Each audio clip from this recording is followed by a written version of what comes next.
نشاندانشان. ای بسا آیینک از درد تغافلهای حسن، خاک شد در زیر رنگ و جوهری پیدا نکرد. وی بسا تخمی که از بی التفاتی ابر ریشه‌وار در زمین یأس سر بالا نکرد. و اکنون از جناب بوحنمل خواجه محمد نیستانی، استاد دانشکده زبان و ادبیات پوهنتون کابل و استاد کرسی بدلشناسی، صمیمانه تقاضا میکنیم تا به جایگاه تشریف بیاریم و بیانات خود را احیا بفرمایند. جناب استاد نیستانی.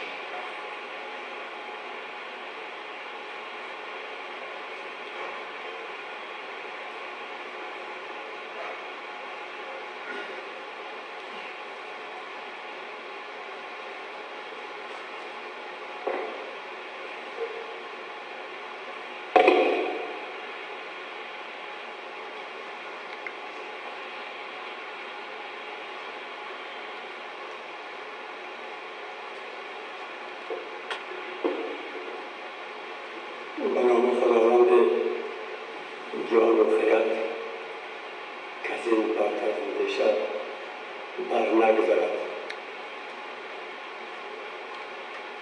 بسیار خرسند هستم و خوشحالم که در اشنای فرهیختگان زبان معنا بزرگان اندیشه و بزرگستان، استادان گرامی، تجربه‌گان ارجمند فرهیخته اکادمی علوم یمنستان قرار دارم و از محضرشان میبرم و خیلی خوشحال. درسته من بیشتر که این نمایش‌ها خیلی حضور داشته باشم برای گفتن است، برای گفتن. چرا قول شمس که برای گفتن نیست، بخصوص که درباره جایگاه عرفانی و معنوی مفتاح قادر بودیم.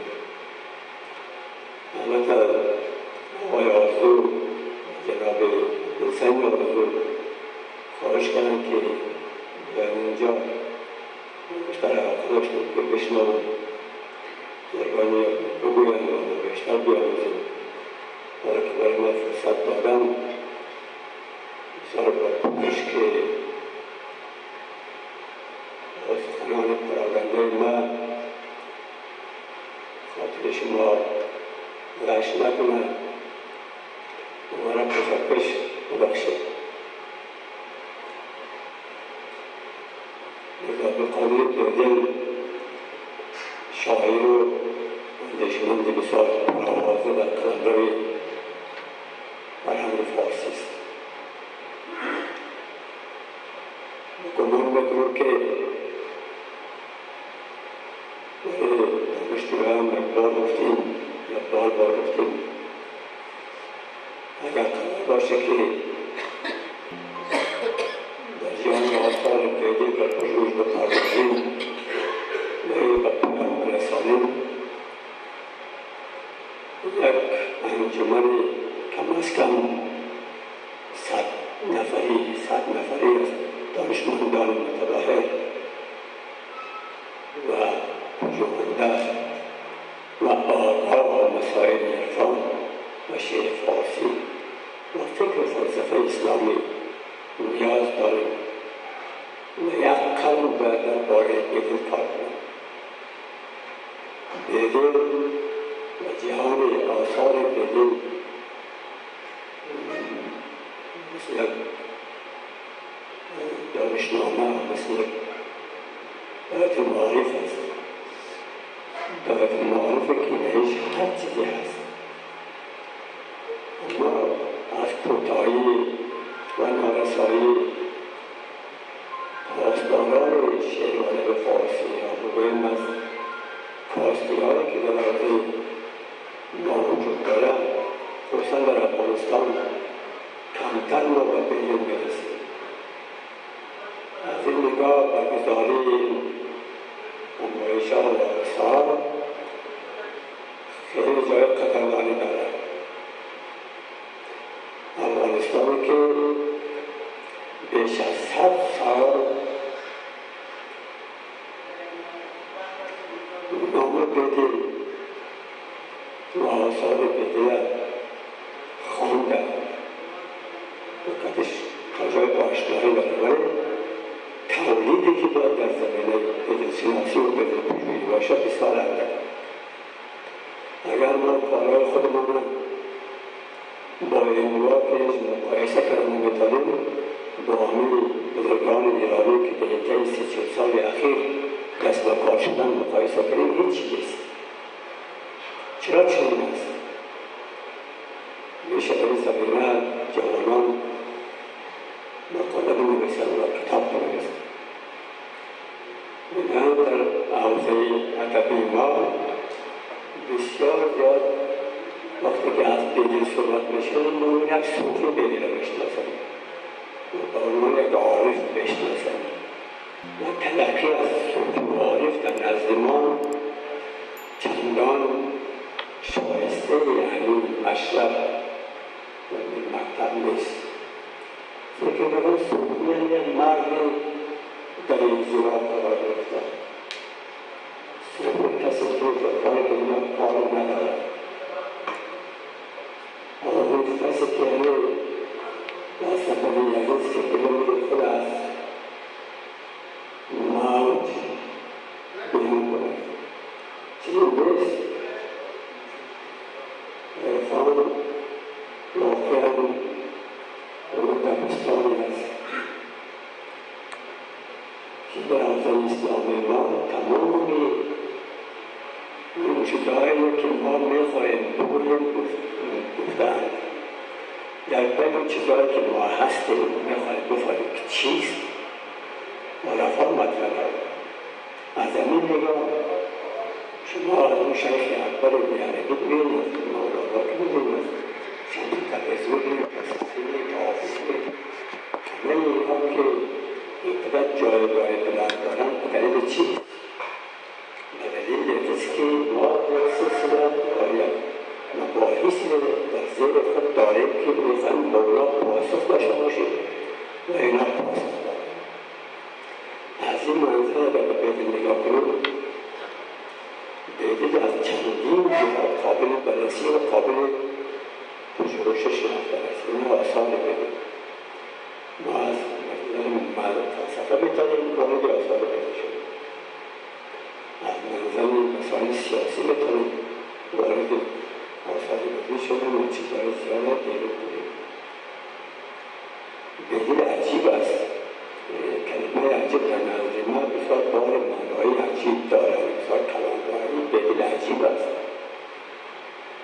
چقدر توانمند بوده وقتی که به این غزلیان نگاه میکنیم و مثنویان نگاه میکنیم و نکات و چالش‌ها نگاه میکنیم، مردی که همه دانه‌های بشر در سینه خود دارد، از جهان باستانی آریانی تا فلسفه غرب تا معرفت و کلام اسلامی همش در سینه بدل هست. ما در اینجا وقتی شما زیاد نمیگیم بدون میتونیم مطابق روی کارها و نظریه‌های نقد مدرن مثل بین المدنیت، نقد دیجیتالی، انسانگرایی دیجیتال، نقد فرمالیستی، ساختارگرایی و انواع نقدها بررسی کنیم که کار جوانان دستخوانده و دانشمنده. بیشتر مخاطب ما همین جوان‌ها هستند که بزرگایی که شیشتن میگویم ما نمیتوانیم ما مخاطب نباشیم. گپ‌های ما از اینا مثل زیر و فرمان بودن است. ما یکی از محورهایی را که در شعر جدید کمتر پرداخته شده با ما یک اشاره کوتاه بکنم.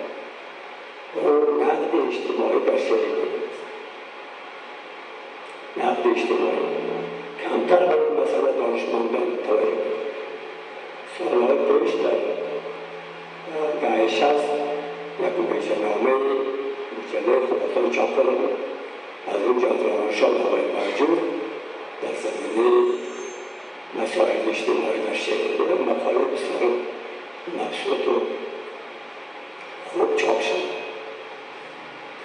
سعدالدین یعنی بخارایی تاجیکستانی در کتاب مرزا عبدالقادر دلیل هم بخش‌هایی را به این مسئله اختصاص دارد. بعضی از پژوهندگان ایران امروزی هم مقالات در زمینه دارند و باید کار میکنند. یک دروازه است که گمان بده که بدل چون صوفی است، بدل عارف است، بدل مسائل اجتماعی و مسائل سیاست چی؟ اشتباه است. بدل مثل سعدی و مثل عبید زاکانی، مثل سیف فرغانی و معلوم مذهب و دیگر مستقل و سرراست مسائل اجتماعی و مسائل سیاسی و نقد اجتماعی مدت است. سخنانش با زبان کنایه و تفسیر و طنز تلخ با زبان شعر شما بفهمید دیگر زبان شعر که اون یک زبان است، بیان شاعرانه، بیان چند پهلو است. نباید به شعر به عنوان یک حوزه نگاه کنیم که گویا درش گویا مد هست و درش شکوه هست و درش میچین. شعر فارسی بخشدار اندیشه و فکرت و فلسفه و کلام و اجتماعیات است. اگر ما بخواهیم از روزگار دوره‌های مختلف تاریخی این حوزه تمدنی بزرگ که به کشورهای مختلف تقسیم شده شناخت داشته باشیم، باید با شعر رجوع بریم. تاریخ نویسای ما چیزی نگفتند. تاریخ‌های ما همه با فرمایش دستگاهمندان نوشته شده. جایی که ما بخواهیم خودمان را بشناسیم، اون هویت تمدنی، اون هویت دینی اسلامی راستی خود را بشناسیم، اون شعر فارسی است. شعر فارسی که امروز متاسفانه کتش چندان برخورد خوب صورت نمیگیره. من میخوایم بسیار کوتاه کنم. نقد اجتماعی بدیل دوستا البته کمی عجله داشتن، من وقتم نداشتم، اشاراتی همینجا پیدا کردم تجربه شعرها را هم را برتان بگویم خدا کنه که شما خسته نشده. اولین بحث را که بدین مطرح کرده در زمینه نقد اجتماعی، نقد فروپاشی اخلاق در جامعه است، در جامعه خودش. شما میدونید که با وجودی که تصویر روشن و بسیار نازنین را که استاد عزیز از درباره‌های هند ارائه کردن که هندوستان در یک دوره تقریبا 1000 ساله جایگاه اون ایران باستانی را دارد در حوزه تمدنی ما. این ایرانی که ما میگیم که یک قدر فکر میکنیم که جایگاهش در حوزه این فرهنگ و تمدن فارسی در این بسیار شکوهمند است، هند باید ما بالاتر از ایران بدانیم. اینا باید اشاره را کردن.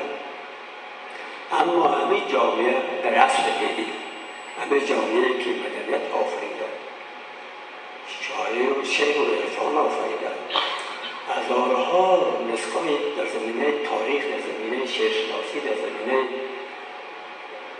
تفسیر قرآن و معارف اسلامی تولید کردن.